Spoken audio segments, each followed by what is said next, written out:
Hello, everybody, and welcome to the show. I'm Timmy B, host of the Findsight Podcast. Look, today on the show, we talk all things Raja Jackson. We don't talk about anything else, just Raja Jackson. We go through what happened in the scenario and where it looks like it's headed legally.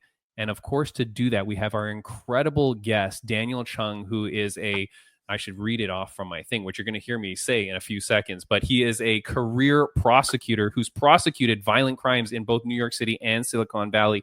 And he's running right now for district attorney in Santa Clara County. We've had him on the podcast twice before. This dude is great.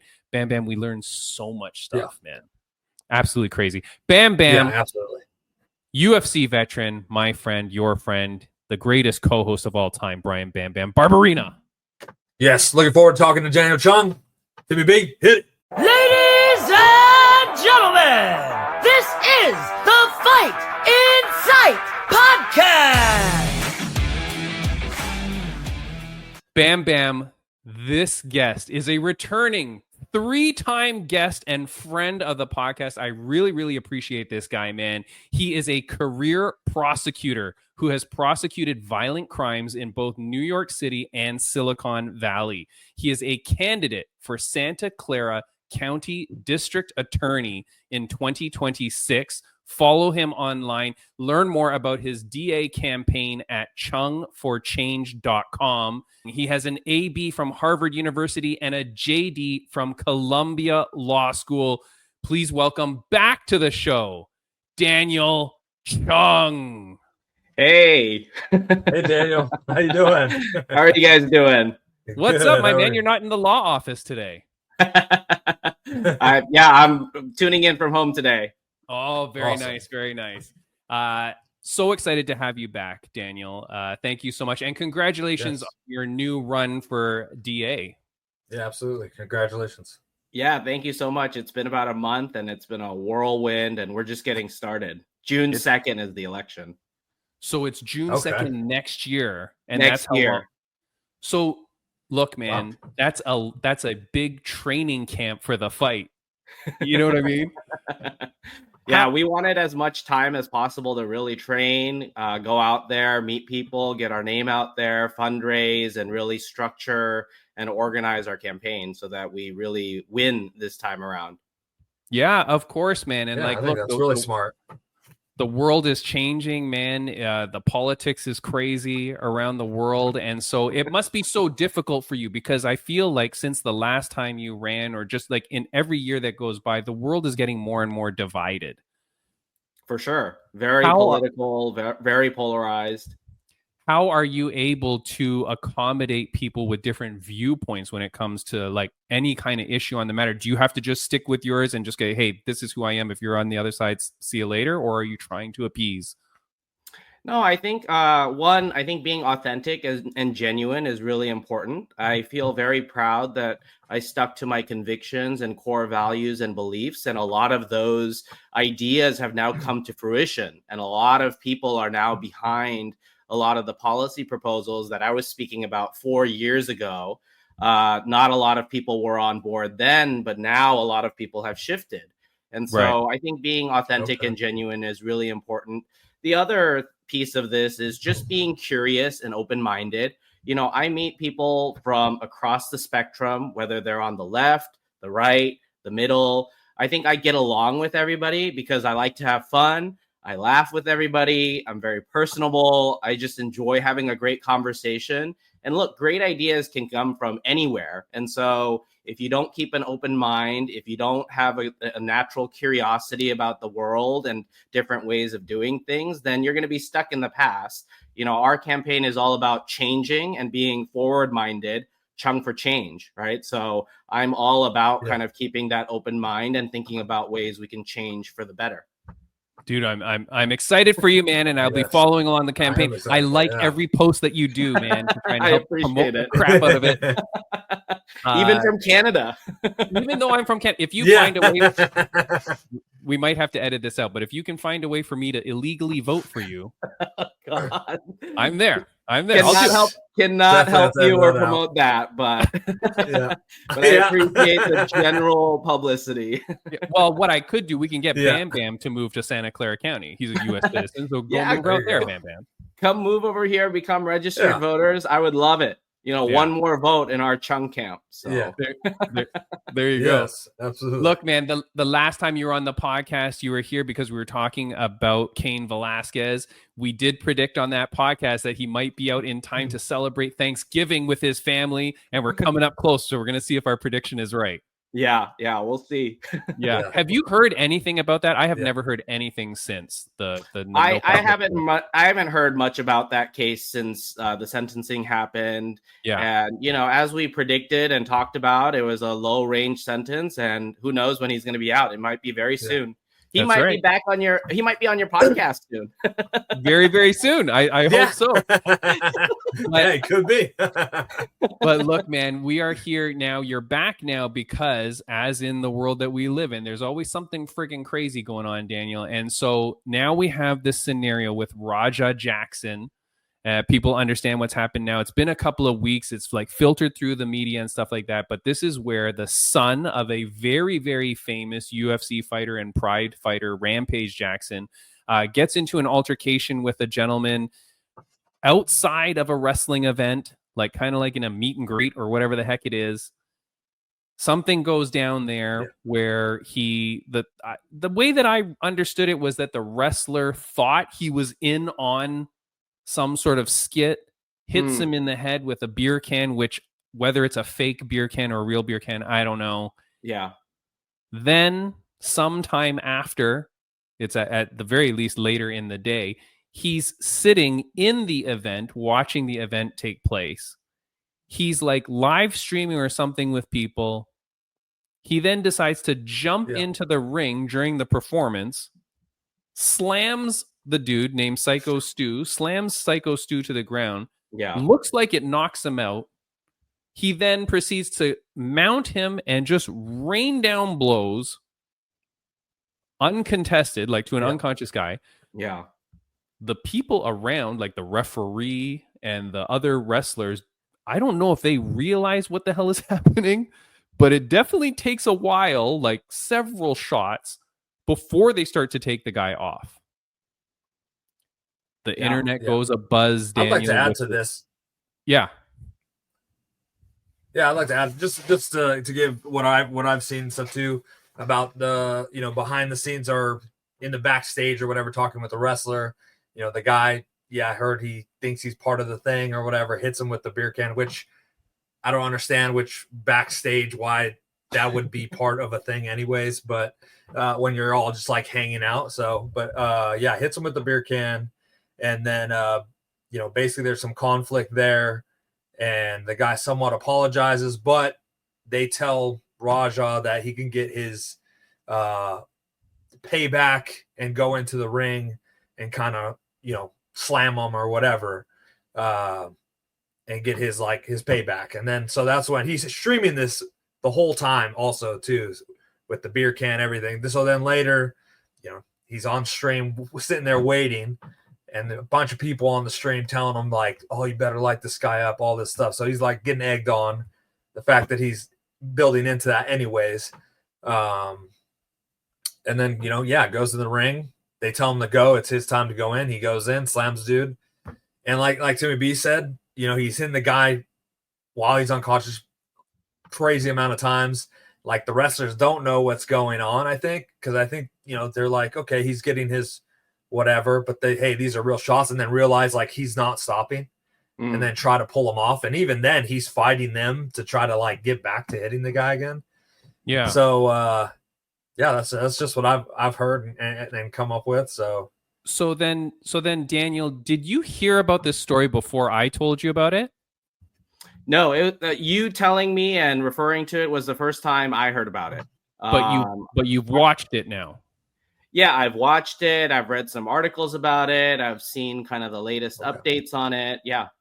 So, as a former prosecutor, as someone that's worked in violent crimes, what is your general take on this? Yeah. So before we dive into the legal stuff, I always got to do my disclaimer. I'm here in Yes. my personal capacity today, just as Daniel Chung, regular citizen candidate for Santa Clara County DA. I have to be very careful because I am, in fact, a prosecutor again. And so I just got to remind everybody that I'm here just as a normal citizen, personal capacity. Also, that, I'm not giving legal advice. I'm just offering my personal commentary on current issues. And this is just us chatting about something that's going on in the world. And nothing should be construed as legal advice. So yeah, I saw the latest updates and whatnot, and a few things came to mind. So one is, it seems like the victim, the main victim in this case, is not pursuing charges. So I believe there has been some kind of law enforcement investigation, but that currently he has not moved forward with pressing charges. I think that's significant because oftentimes law enforcement, one of the first things they will ask somebody is, do you want to be a victim? Now, this is kind of a silly question, but what they're really trying to say in an unartful way is, something bad has happened to you. Do you want to just let it go and just let bygones be bygones, just part ways and nothing happens? Or would you like us to take a formal report, investigate the crime, and potentially refer this to criminal prosecution to a district attorney's office? So I don't know the nature of the conversations that they have had. I know that he was hospitalized for a little bit. So I don't even know if he really had an opportunity to really have any kind of deep conversation with the police about what's going on and what he wants out of it. But from all the news accounts that I've read that are publicly available, it sounds like their side has not pursued charges yet, which will probably work in the favor of Raja Jackson if that continues to be the case. It'll be bad publicity for him. There will be a lot of articles and radio shows about it, but eventually the storm will subside and kind of go away.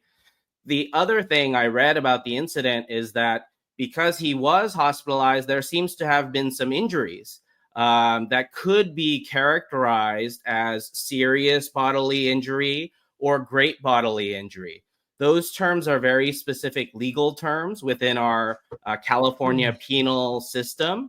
And so, especially if you got broken bones, lost teeth, anything beyond just kind of a minor scratch or bruise, that could really elevate the severity of the crime if it were to kind of go down the traditional prosecution route.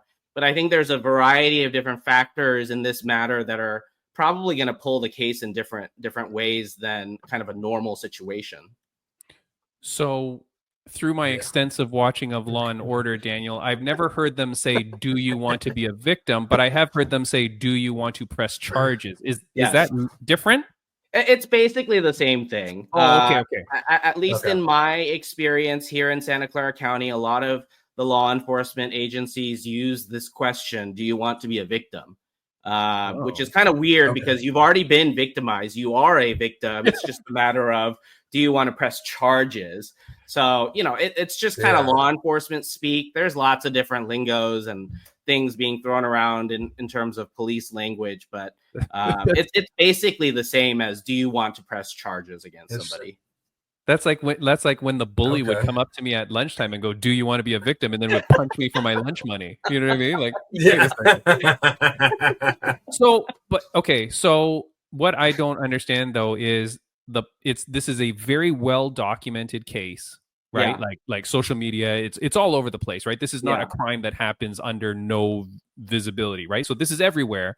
You're telling me that the police can see this, I'm going to call it an assault, I don't know what it is, but they can see this situation take place, and unless the guy says press charges, the police will just go, all right, whatever.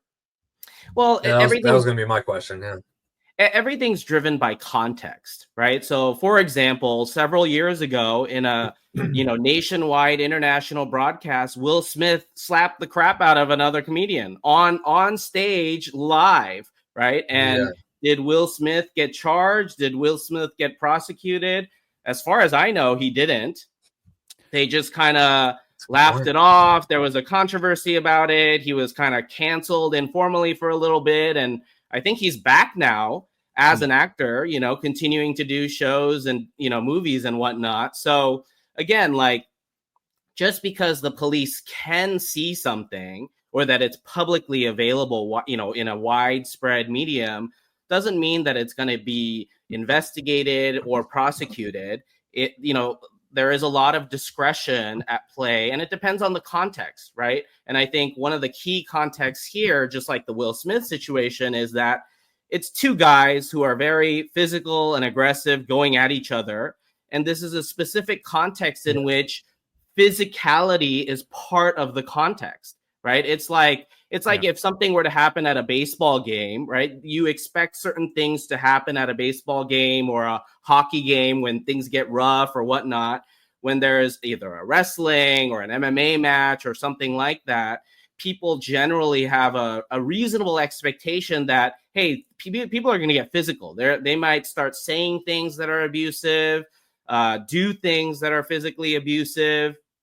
But because it's in a particular context, we view it kind of differently than, you know, if I were just sitting on a bus, you know, in a public street, and then suddenly someone comes up and just smashes a beer can on the top of my head and then, like, you know, flips me and then starts punching me and, you know, while I'm unconscious on the bus floor, right? That would be very different. So everything is very context driven in law enforcement.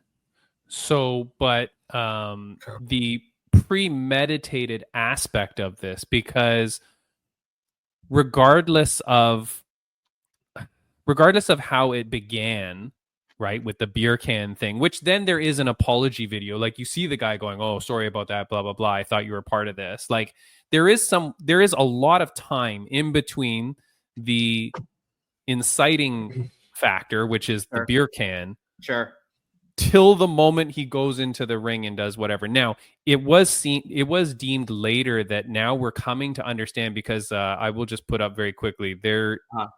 This is oh no, that's the guy who's saying that he's okay. But there's a big long statement from nope, that's not it either. Hold on. I got lots of articles here. Nope, that's not it. Hold on. No, this is not it. Okay, there's a big long post from his father, Rampage Jackson, which was the first time that I understood that he was actually there on purpose, like ringside, and that they were going to allow something to happen. But at the point he starts to hit the guy, that becomes, in my mind, premeditated. Like, you know, you're going to do this now. If charges are laid, I say it's a premeditated action. It's very violent. If charges are laid, Daniel, what would we expect to see here? Jail time for sure. I'm not sure about that. I mean, so one, going to the premeditation element, premeditation is really important in the context of murder and homicide, because it can change the degree and the level of punishment for homicide.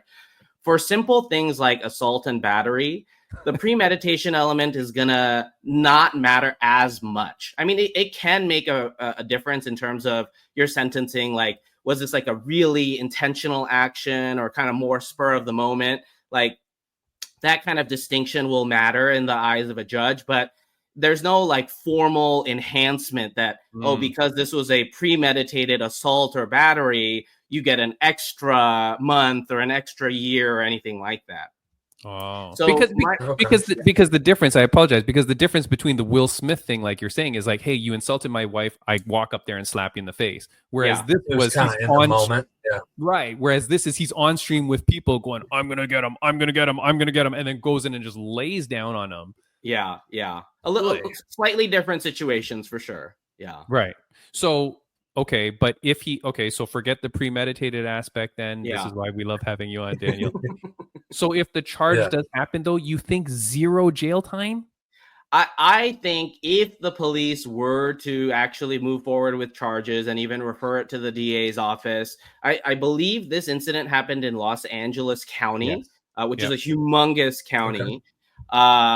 unless the guy's got some serious criminal record and he's been on probation a few times and the judge is like really tired of him and like, okay, that's it, last straw, you're going to prison now.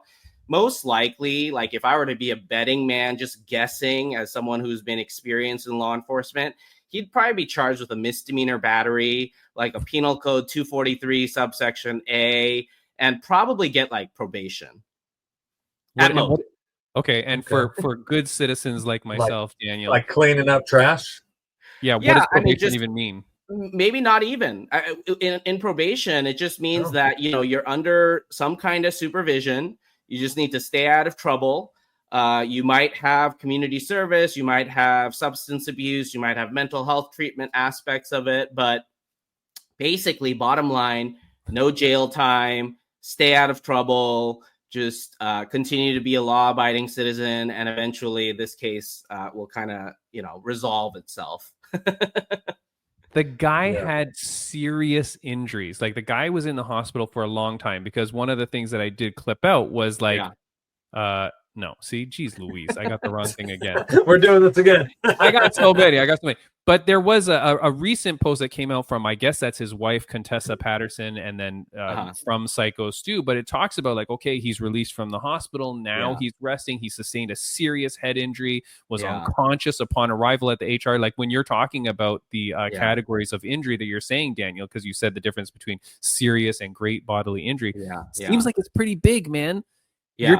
You're telling me that someone can just go and do that to someone in public, on stream, like it's live. It's, I don't care what you say, Daniel. It's premeditated in Timmy B's book. Meant to go do it. Meant to go mess that dude up, and he's gonna get 0 jail time because I'll tell you, online people are like, put this guy in jail. Put this guy in jail. Yeah. I mean, maybe I'm just cynical because of my experience in the system. I'm not saying he doesn't meet the elements of charging him with a felony. We could charge him with a felony battery with serious bodily injury or assault likely to produce great bodily injury. We could charge him with all those felonies, and they could range from 2 years, 3 years, 4 years in prison. But realistically, that's not how criminal justice is administered in California, especially in large metropolitan areas like Los Angeles, San Francisco, and even my county. And so most likely, if it moved forward in a law enforcement context, I would bet it would result in a misdemeanor at the end of the day. So either they could really take a stern line and be like, oh, we're going to scare you and charge you a felony first and then stay out of trouble, and we'll reduce it to a misdemeanor at the end of like a year or two. Or they just upfront just charge them with a misdemeanor and say, this is the best you're getting, stay out of trouble, move on with your life. But and again though, but Psycho Stu has to say he wants you to proceed with that. Otherwise you almost cannot. No, so what's important to recognize is that the DA's office and the police can technically move forward even when victims are not cooperative, or when victims don't want charges. Like consider the context of domestic violence. Right. A lot of times, wives, girlfriends, boyfriends, husbands will often tell the police, no, please, I don't want to move forward. Do not press charges, whatnot. And what you have to remember that it is the sovereignty of the state of California that you have offended by violating the penal code, by committing a battery or an assault. And therefore, the sovereignty of the state of California can bring charges against you, even though your direct victim may have different opinions or be indifferent to the prosecution. Oh, okay. Right. Yeah. So I understand. It's ultimately how much the DA's office feels like this is an important enough case where we want to send a public signal that we're not going to tolerate this kind of behavior from anyone in our community. But that's the thing too, because like if you're a public figure like this, and because it's garnered so much attention, like it was in Sports Illustrated. I don't know whether Sports Illustrated is just so dead now that they need to pick up these like random stories. But I mean, that's a pretty, back in the day, man, Sports Illustrated is pretty big. So, but they were even reporting on it. Yeah. So it's like, and one of my questions was like, does this kid's fame, or like the fame of his father, right? Through like through his father's reputation, Yeah. Would that further instill in the police, like, hey, we need to make a what do you call it? Make an example of this Yeah. situation. Like, we can't have people just going and friggin' assaulting people in the middle of the street, because Yeah. if this happens and it's viral and nothing happens to this guy, then Yeah. what are we teaching people? Yeah. I think it cuts both ways, right? Because it is so public, because there is already so much public condemnation. Remember, there's two trials that can happen. There's trial by the public opinion, and then trial by legal methods, right? And currently he's already undergoing trial by public opinion. And so the police may kind of want to see how is the public responding to this, right? It is the public really outraged by this conduct and asking, why is the LAPD not doing anything? Or I think it was in Sun Valley. Why isn't Sun Valley doing anything? Why isn't the LA County DA's office doing anything? Or is the public kind of mixed in terms of their feelings and their reaction to all of this? And, I think some people could view it as like they both did stupid things to each other, right? Like, I don't know if everyone believes that, like, initially that interaction was genuine and like just an accident. I think people may believe that that was provocation, unnecessary, and that he deserved to kind of get back at him in some way, but maybe he went over the line a little bit.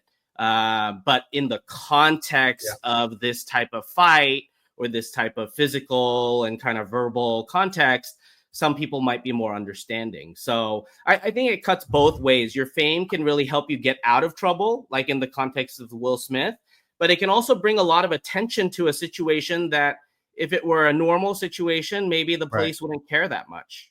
That's right. Yep. I agree. Yeah. I've seen definitely what you're saying as far as like, people seeing as the first thing with the can being like, oh, he deserved payback. He shouldn't have done that. Yeah. And I have also seen that, like, they were saying that the guy was drunk and that's why he didn't realize, and that he had done this to multiple people before. Like, this incident similar to it has happened before with people coming backstage and him interacting with. Now, if that's true, I don't know, but that's just what I have seen that people were saying, and that, like, oh yeah, I can definitely see people saying, oh, he deserves to get his payback. Did he take it too far? Absolutely. Yeah. Absolutely. But yeah, I definitely see what you're saying about that. It's like even, like, almost like getting even kind of thing. Yeah. One of the things that sometimes, though, is missed in between the beer can and the assault is the apology video. And I feel like that's different too, because when people only see the beer can and then see the response, it's like, oh, okay. But if you see that apology in between, you're like, hold on a second. Like, so did he make an apology video right after? Not an apology video. Like, he's talking to the guy going, oh, I'm sorry. Like, I didn't realize. But like, it's like connected to the original video. Oh, I see. Got it. So when you see that, and I don't think that, I just didn't know. I heard that, or what I've seen or whatever and stuff, is like he had only accepted the apology, or what they're saying is that he accepted the apology because he was going to get his, whatever payback or whatever they call it. I can't remember what they call it. No, but be able to go in the ring and slam him. Yes. Like, I think what they were saying, and I did read that too, Bam Bam, is that, like, he accepts the apology, but the organization is then like, oh, we'll work you into this storyline. Like, you can now go into the ring and blah, blah. And that's where Rampage kind of clarifies, going, hey, you think that this guy just jumped barricades? No, he was supposed to go in there. Now, what he did in there was crazy. Yeah. And even his father kind of condemns it. Right. But or does condemn it, right? And says it's wrong. But like, there's that weird apology, and then like, okay, so now we're going to work you into the show, but then you utilize that opportunity and then just lay into him. Yeah, it's definitely extreme. 1-2 shots maybe after the slam. I mean, whether he knew he was unconscious or not, 2 punches or whatever. I think that if he stops there, that changes a whole lot of things. The fact that he went overboard and went crazy is a whole different situation. Yeah. And one thing that I keep in mind as someone who's been in this kind of field for a long time is that videos are often incomplete and they don't capture the full context of everything that went down. And Right. so there could be a lot of history between these two folks, other, trash talking or physical altercations or other things kind of going on behind the scenes that we don't know about and don't Yeah. have full knowledge of. And so I try not to judge too quickly just based on videos because we want to know the fuller context. Yeah. So let me ask you then this then.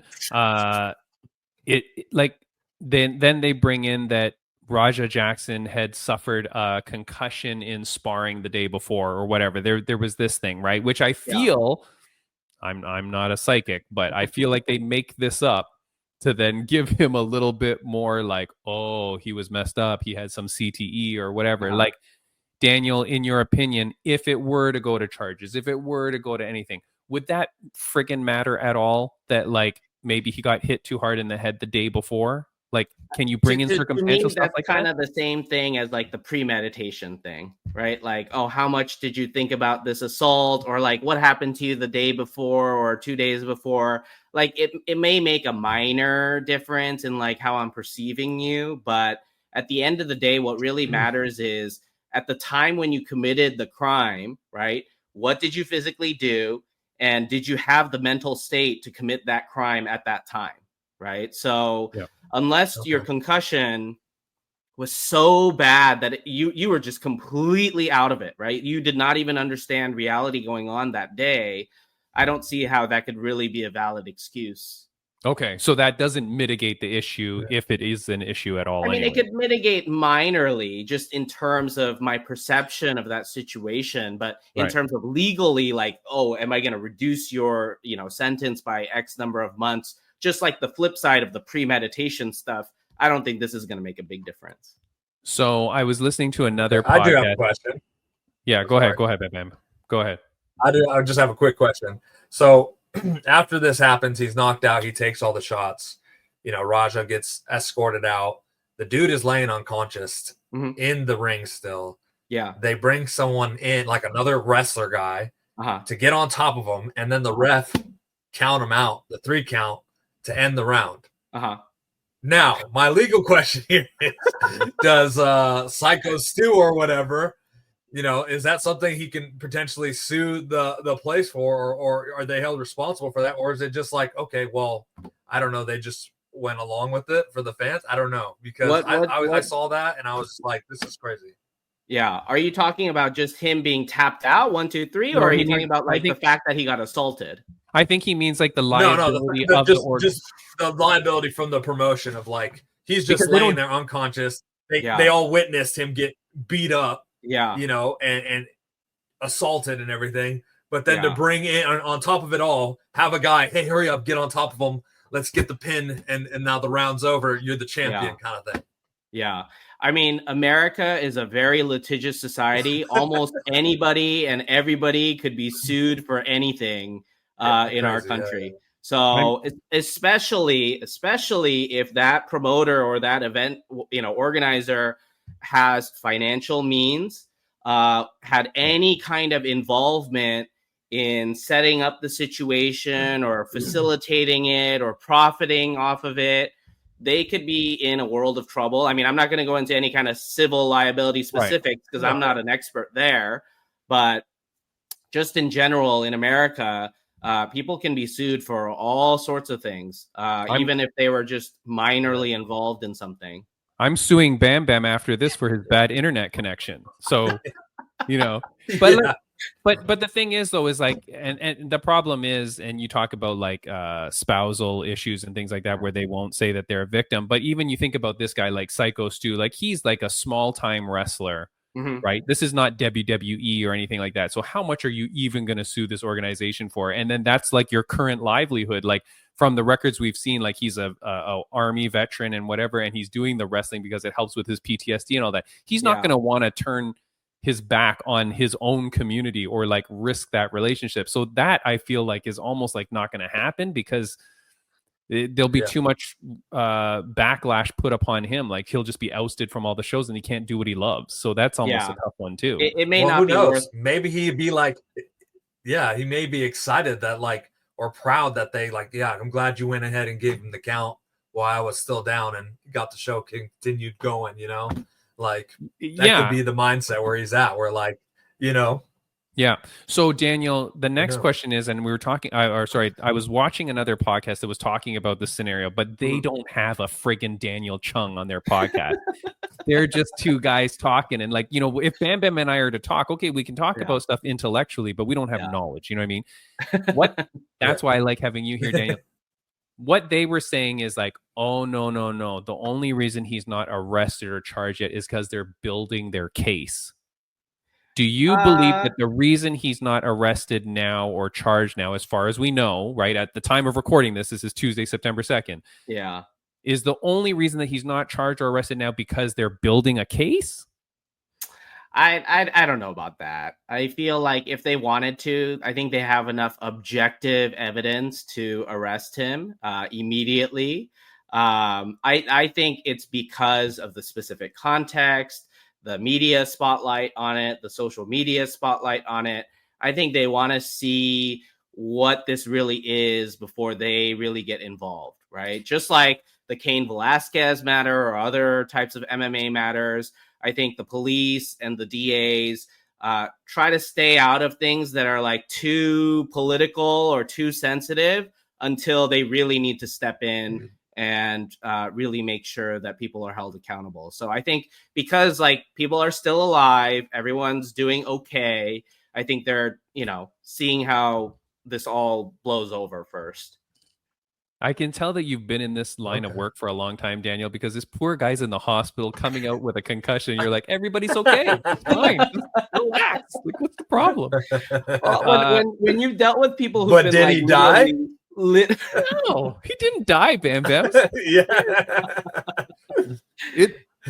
Honestly, I'm shocked though. Like it does, like, and because when you talk about the public sentiment and stuff like that, Daniel, like it does get pretty friggin' aggressive, man. Like people are like calling for this guy to be in jail, and I'm like, yeah, I think this guy should be in jail. Like I don't know how you're just allowed to do that. Hearing you speak now, I can understand it. I get where you're coming from, but I feel like the average general public person thinks that this is pretty wrong.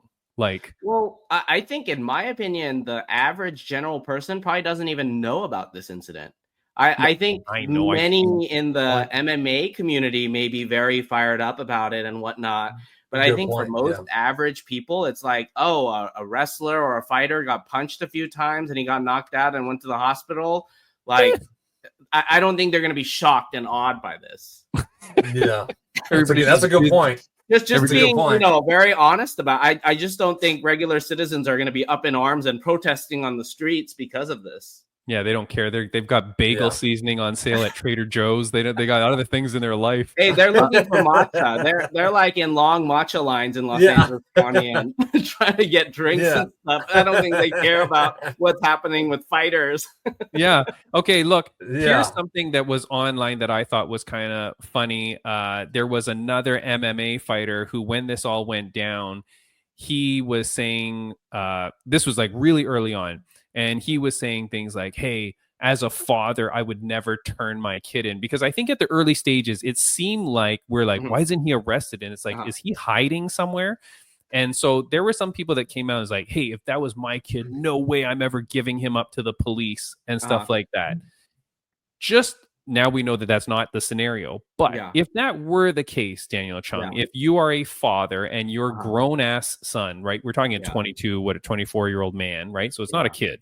But if your son did that and you are stashing him in your house, can you face charges?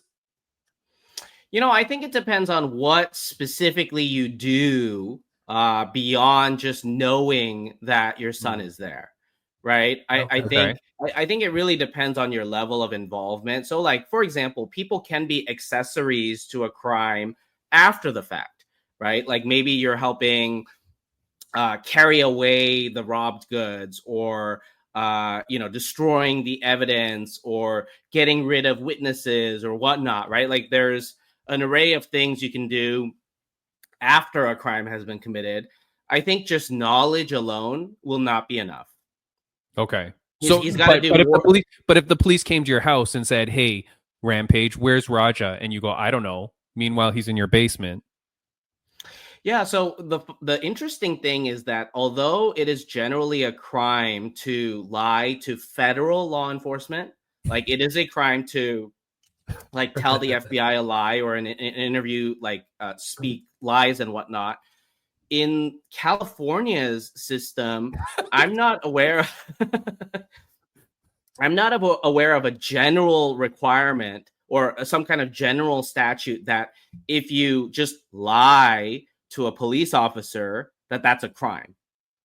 There are certain things like maybe giving like a false identity or committing perjury, right? Which is when you're sworn to tell the truth.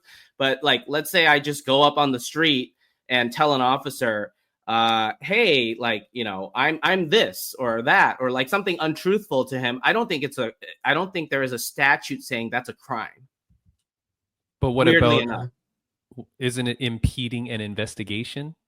Now that could be different if you're, but again, I think it depends on how actively you're impeding that. Well, through the lie, like if I'm like, hey, we're looking for Roger to arrest him, and you're like, I don't know where he is, but you know he's right there. Yeah, I think it depends on what the status of things are. Like, has there been an arrest warrant been issued for him? Does he really know what's going on? You know, like what does he know? What have the police informed him? You know, what are they specifically requesting and what was his response? I think it really kind of depends. But, you know, in general, I think if he were to just remain silent and just know that his son is somewhere, I don't think he would really face a lot of consequences. This podcast is taking a very different turn than I thought, Daniel. Nothing. There was. I mean, and now this that I had planned to kind of segue off that is probably you're going to say, "Get the hell out of here." But there's a new ordinance in New Jersey. Yeah, this is the right one. There's a new ordinance in New Jersey where parents can be fined and even charged for their children's unruly behavior. The ordinance was passed by the township and introduced after a situation, blah, blah, blah. But it says stipulates consequences, including jail time for parents and guardians who, quote, fail to prevent their children from breaking the law, according to a news release. Have you heard of something age limit on this? Well, yeah, I'm assuming child means like under 18 or whatever. But Daniel, have you heard about stuff like this? Does this exist? I have not heard about it. I know that they are pushing the boundaries of the law in shooting contexts.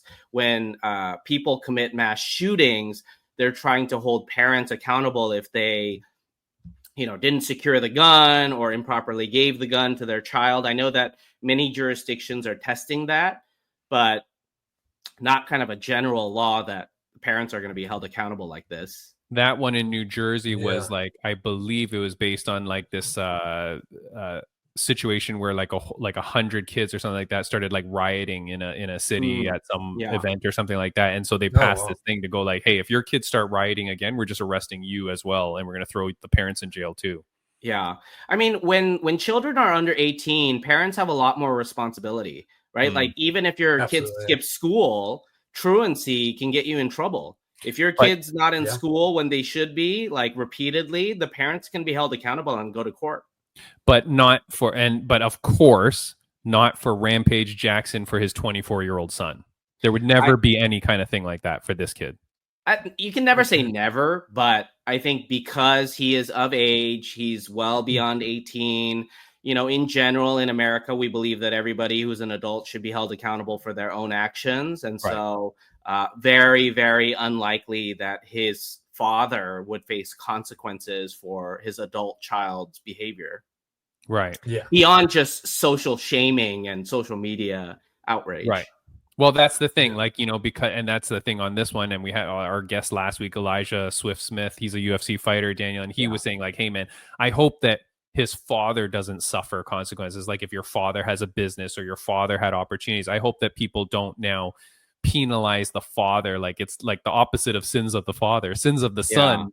And then suddenly like he loses out. We don't want that to happen because not appropriate, right? Yeah, I mean, everybody who is an adult, you know, you should be accountable for your own actions, right? Like, yes, people are related to you. You do have family and friends, but it also seems a bit unfair and unreasonable that everybody else suffers the consequences of your actions. So, right. Is there a statute of limitations over at which time Raja will no longer be allowed to be arrested? And so for those that understand what I'm saying, like, is there a certain amount of time that can pass before, even if Psycho Stu wants to charge him, the police go, hey, sorry, dude, it's been too long?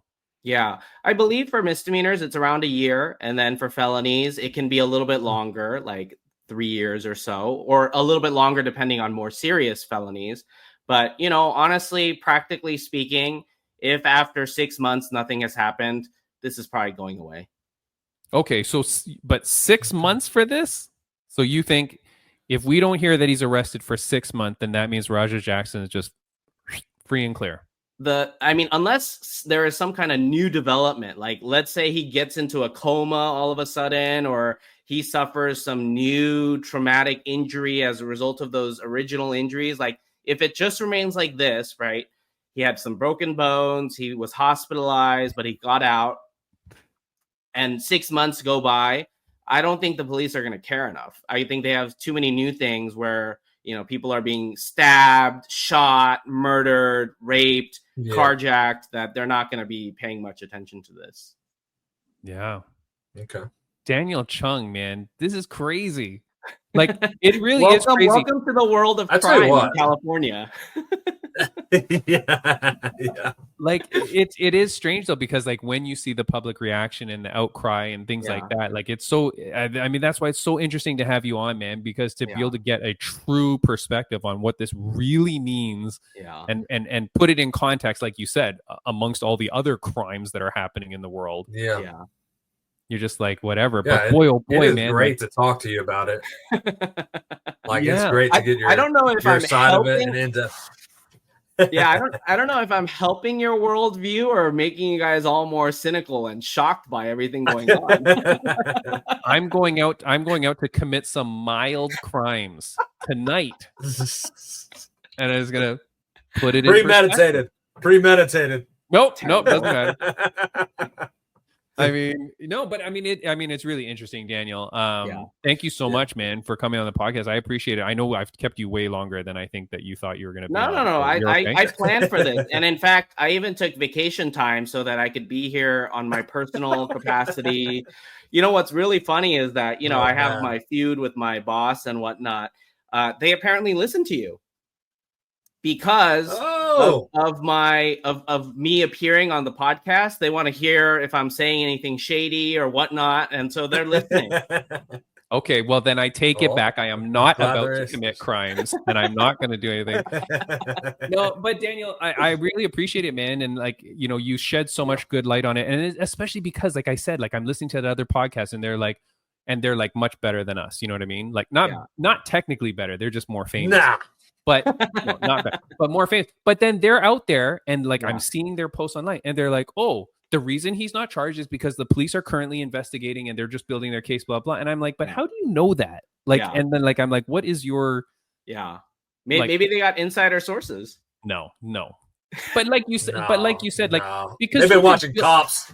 But what I mean is like, you could build your case after you at least arrest him or charge him, right? Because like, I mean, the incident is there. Like, if you wanted to just arrest him or charge him, you could, and then build the case before trial or whatever, right? I mean, there's enough on video to arrest him for sure. Right. There's enough there. But who knows? It'd be wild speculation as to why they did not. Yeah, it's crazy, man. Daniel Chung, dude, running for district attorney. I'm very excited for you, man. Yes. Like you said, chungforchange.com. That's where you go if you want to support you in your candidacy. What is on the horizon for the campaign? Just give out a shout out to something that you're going to be at or what's going on in the campaign. Yeah, I mean, we are going to be relentlessly campaigning for the next 9-10 months. Every single day, we're going to be out there meeting voters, going to events. This is a marathon, and I feel like for me, especially as someone who's never held office before, I want to be as accessible to voters as possible, right? Get my name out there, show people who I am in the flesh, answer all of their questions. I get hard questions all the time, every single day. It's just being like cross-examined by the lawyers, citizen lawyers all day long, but it's fantastic. I can only imagine, man. And now let me ask you just just a couple more things. Yeah. When we see, and I don't know what side of the political spectrum you're on or anything like that, but when we see that perhaps Donald Trump and JD Vance did very well because of their appearance on podcasts and things like that, where young people and young voters may be seeing you more. Is that a strategy that you will be using, like going on different podcasts and things to get your name more out there? Yeah, I'm open to using everything out there, right? I think people are very technologically and social media savvy these days, and they don't trust traditional news anymore, right? They want to hear people authentically, directly. They don't want little filters in between people. So they want to hear directly from you. So that's what I'm doing. I'm making myself directly accessible to people. I really love it, man. And then for those that are listening too, like understanding that, like, I had sent you a list of questions to generally give you the idea of where we're going to go. But anybody that's watching or listening to this conversation, you can see we went off on 1,000 tangents. Right. You gotta always be ready. Yeah. And and I appreciate, because this is, like you said, this is your authentic self. And that's why I like having this podcast, because we get to talk to people and have like true conversations. So I mean, I truly treat it just like a casual conversation. You know, next time we need like a glass of whiskey or beer or something, so that we can really kick back. You know, I'll be waiting for it in the mail from Fight Insight. You send me like, you know, a whiskey glass. You know, I can make my ice and pour some whiskey, and then we can really have a chat. Dude, I love it. I love it, man. Well, look, like I said last time, Daniel Chung, I hope that we have no reason to talk to you for a while, but you know, if something comes up, I will definitely reach out to you. I really appreciate it, man. Thank you so much for sharing the time. I learn so much every time we speak to you, and it's always such a good conversation. Yeah, thank you so much for having me. I appreciate it. I feel like I've become a repeat guest panelist, commentator here. Yes, I love it. Hey, it's been amazing. It's special. It really is. Yeah, Daniel, have you gotten the chance to go out to watch any fights since we've talked? You said you might. I have not. I have not. Get out there, man. Like I said, look, wherever you are, there's get the MMA fans to vote for you. Okay. Yeah, dude, I'm telling you, Daniel, again, going back to like the Trump and JD Vance thing, like going on Joe Rogan, going on Theo Vaughn, those kind of things, right? That hit the community of those fighters and stuff like that. And it's a big groundswell, man, when you see like how much support you get out there. So like I said, again, there's Up Next Fighting, which is in California somewhere. They just had a show this weekend. My former co-host, Ringside Rain, she's out there. She's the commentator there. Go check out Up Next Fighting and see, maybe you should go there. Oh, I guess it's not Santa Clara County though, right? I mean, I'm willing to go out to various places to get more support and publicity for our campaign, and get funding and donations as well. Right. Anybody in the United States, you know, who's lawfully here can donate to my campaign. That's true. Well, yeah, and then I guess, because so what that the show is in wherever it is, the people that are at that show could still be from Santa Clara County or have people that they know that are in Santa Clara County. They might post about it. They might, you know, tell their friends about it. You never know who you might meet and how they're connected to, you know, other people. So that's true, man. All right. Well, Daniel Chung, thank you so much for joining the podcast, man. Great. Hope not to see you soon, but I do hope to see you soon. Yeah. Always a pleasure to be on your podcast. Bam Bam, any last words, Bam Bam? No, I really appreciate it. Thank you for coming on. It's always great talking to you. It's definitely great to get like your side and the knowledge you have and everything. And it's always great talking to you. And I mean, if we don't see you, which hopefully we hopefully we do, hopefully we don't. I don't know. It's kind of in the middle. Like, it's great talking with you. So I like having you on. But you know, hopefully there's no big drama or anything. But if not, I mean, we're excited for you to win. Yeah, thank you so much. Yeah. Oh, that's right. If there's nothing else that happens, we will have a celebratory podcast when you become. Yes, there it is. Oh yeah, after June 2nd, we'll know. That's it, my friend. All right. Take care. When you get so famous, don't forget us. Goodbye, Daniel Chung. Yeah. Yes. See you later. Bye-bye. Sounds good. See you later. All right. That is Daniel Chung. Bam Bam. What a show, man. Yes. Yeah, it's always great talking with him, man. He has so much knowledge, and you know, really gives a different insight. And you know, like you said, there's other podcasts obviously talking about the Raja thing, but man, who has a Daniel Chung on there? I doubt any of them. So I mean, No. it's really cool being able to get this inside scoop from him. I have been really blessed, Bam Bam, with the people that I have met on this show and stuff like that and the connections. But I love having like a legal expert or whatever you want. I don't want to get him in trouble, but like having a law brain guy, right? To be able to come in and talk about these things. Because like in reality, Bam Bam, I'm like, when you watch that, you're like, this guy's going to jail for life. Like, how can you do that to someone? And then now to get him to come on and go like, probably nothing, zero. Yeah. So I will say this. I will say that obviously, you know, whatever happens with the case, if it does, you know, he gets a misdemeanor or nothing or whatever, this is definitely going to affect him, I think, long term, or at least for a very long time, with his own stuff that he had going on, sponsors.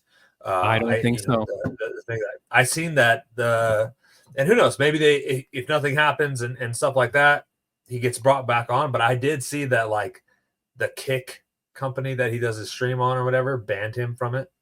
Oh, so I did see that. Yeah, I did see something that said that. I also saw WWE had some affiliation with the promotion that happened with, and that they cut ties with that promotion. I feel bad for that though, because I mean, unless there was some sort of reason, I don't know. Well, again, you don't know. You got to think though, if they allowed him to jump in the ring, yeah, exactly. You don't know what was said, what really happened, all those things. Right. Like, you know, like he had said too. Like you can't take the video at 100%. Really, you know, you don't see the little sideline talks and the things between other people going on and stuff like as well. So. Yeah. Yeah. Sure. You can't take anything out of context and then not understand like what else it is. Yeah. Anyways, look, man, I always feel like as we get to the end of the podcast, our internet connection just gets worse and worse until like it's like our internet getting a little better now. Is it really? Never mind. Maybe not. You just froze. So there you go. Look, man, let me just say, friends of the podcast update, I do want to say thank you to RageWorks Podcast Network. Of course, go get audio podcasts like ours at rageworksnetwork.com. They've been so great to us, man. Thrilled to be part of the Sweep the League network and the Refocused network. These platforms are all about showcasing incredible creators like us. And hosting interviews that inspire. So thank you to them. Look, man, fighters that there was no fights this week, right? Like we didn't have anyone that we need to promote or anything like that. I think, wait, isn't Turkish Delight fighting soon? I feel like she's fighting next week, maybe. She's fighting soon. Turkish Delight is fighting. Check real quick. Fighting soon. I did some update on her stuff, or what I heard is that her opponent is extremely overweight. Like 15 pounds overweight. And she's taking the fight anyways. Dude, that's some bull crap, though. Anyways. We can get into that. Yeah, that's crazy. Yeah, we can get into that. I will say, your boy, Eric Anders, who I love. It looks like it's this weekend, September 6th. Is it? Okay. September 6th, this weekend. Yeah. I believe, so kick ass there. But your boy, Eric Anders, he opened his own gym. It's called Your Boy MMA and Fitness. Yeah, I think so. I think it's called Your Boy MMA or something like that. So congratulations to him. I always love that dude. Okay. He's got one more fight on his UFC contract. I think he wants to get. Where's it at? Fight.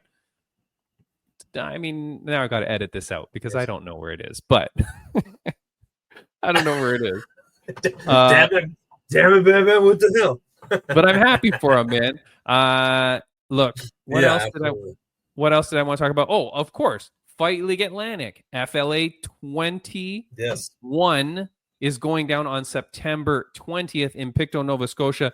Do not miss it, you son of a guns. Look, the fights are going to be so crazy. There are so many debuting fighters, Bam Bam. So I'm excited for that because I always love it like when we get to see new fighters. But FLA 21, there's my terrible photo where you can see me on the side there. But FLA 21, September 20th. Go to fightleagueatlantic.com and get your tickets or order the pay-per-view closer to the event, but do not miss it. It's going to be absolutely incredible. Bam Bam next week on the podcast. I have no clue, man. Oh. We have some I have stuff. friend of the podcast update. Friend of the podcast update.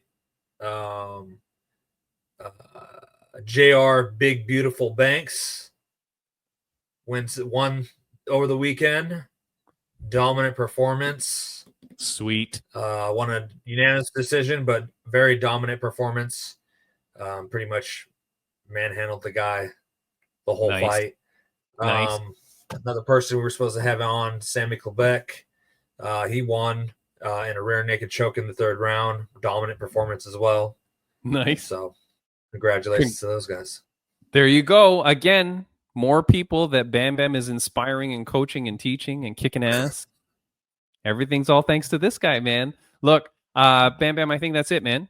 We're out of here. We have a good show today, like super good. I hope that you learned something.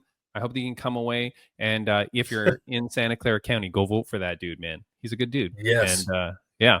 Bam Bam, that's it. We're out of here, man. Nothing else. All right. Good stuff. Yeah. Great podcast. See you next week. Later. Bye.